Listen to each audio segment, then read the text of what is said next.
Hi guys, welcome back to my channel. In this video, I will show you how to whiten your teeth using a DIY method. For this, you need turmeric powder, pure coconut oil, and a toothbrush.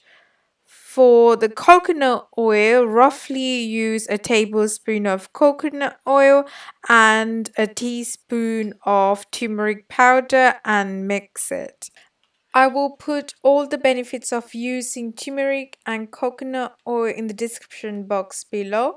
It's better to use room temperature coconut oil. You don't want it too liquidy because it's be hard to work with. And keep in mind turmeric do stain, so be careful while you're doing this. So I'm here just brushing as normal. I'm just going to go off camera and brush my teeth for about 3-4 minutes, and then once that's done, gargle your mouth with the paste inside for 4 minutes roughly, and then you'll see the immediate results.